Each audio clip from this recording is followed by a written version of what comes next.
Do you feel sick to your stomach when you see your stock account going down every day? Like many people, you feel hopeless in the recession and just want to let it go. But it does not have to be that way. What you find in mainstream media is mostly wrong. I will share with you some tips on how to adjust your investment and change the way you buy stocks. I will also expose some of the most damaging misconceptions those experts tell you. My goal is to help you best position yourself for market recovery in the future. Inflation is up crazy. The stock market is down big time. The housing market is crashing. And our GDP is in the red this year. Experts can debate all they want whether the US has entered a recession or not. It certainly feels like it. I got a message from someone on social media last week that her grandparents lost so much money in their retirement account that they had to come out to work again at the age of 75. It's heartbreaking. Many people are hurting and confused. You watch CNBC and you spend hours reading financial websites, but none of those seems to be helping. If you zoom out and look at it long term, recessions present great opportunities. As a professional trader and a real estate investor, I made my first million from the 2008 financial crisis. With these tips I'm going to share, you can form a clearly defined investment plan and get the feeling that you are in control again, even when your account is in the red short term. Number 1, increase your liquidity. Cash is king, especially in a recession, as companies cut back and more jobs are eliminated. It's better to be safe than sorry and stack up your cash during good times. Some experts say that you should not sell your investment to increase your cash level, in the fear of missing out on more upside potential.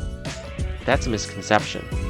You should not be selling everything, but you should talk to your financial advisor to figure out your family budget and the cash level you need to provide security for your family. In addition to that, put aside some cash for dip buying opportunities when stocks are at an attractive price level. I will show you how to identify them later in this video. Number 2, invest in high-quality growth companies. Growth companies are the ones whose revenue and net income is growing faster than the market average.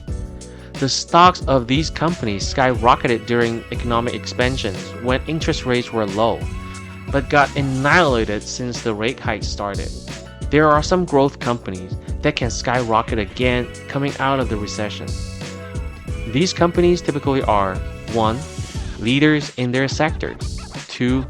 Delivering strong revenue growth, 3. Actually making money, meaning they are not operating at a loss. Make these companies as part of your investment portfolio. They could make you very, very happy 3 to 5 years down the road. But growth companies are a lot more risky than mega caps like Apple, Google, or Microsoft. So don't go all in. A balanced approach is key. Number 3, diversify your portfolio. During a recession, sector rotation is extremely fast as investors and traders go for short-term profits and don't want to hold anything long-term due to the uncertainty in monetary policies. You have seen energies pop up for a few days, and then healthcare, then technology, then retail, then consumer staples. You need to diversify your portfolio so you always have winners no matter where the money is rotating into. Your preference should be given more to defensive stocks such as utility, healthcare, consumer staples like household products, foods and drinks. Basically companies that sell goods and services people need even during difficult times. Those companies also usually pay out nice dividends, so you get that extra income to offset stock price fluctuations. But during the recession, it would be a good idea to reinvest those dividends to lower your average cost. Number 4, buy stocks at the right time. Experts always say that you should not try to time the market because you will never be able to, and that the only right way to buy stocks during a recession is to use dollar cost averaging. DCA is just a fancy word for making stock purchase on a fixed schedule, such as every Friday or every first day of the month. It's a huge misconception. While it's impossible for anyone to guess the bottom, there are still ways to buy stocks at the right times. I'm going to show you how by introducing the use of simple moving average. It's calculated by taking the arithmetic mean of a given set of values over a specified period. It comes in the form of a line you see on the chart. For example, if you use a weekly chart, which is recommended for long-term investors, the common moving averages are 50, 100, or 200-week moving average. But you need to decide which one to use depending on the specific stock. Let's say Apple is in your portfolio. You can see it rallied several times in the past whenever it dropped to around the 100-week SMA. So you set an alert in your stockbroker. Whenever it gets near this line, you buy some. It does not have to be exactly on this line, just the proximity. That way, you are buying the stock at prices that are much better than using dollar cost averaging.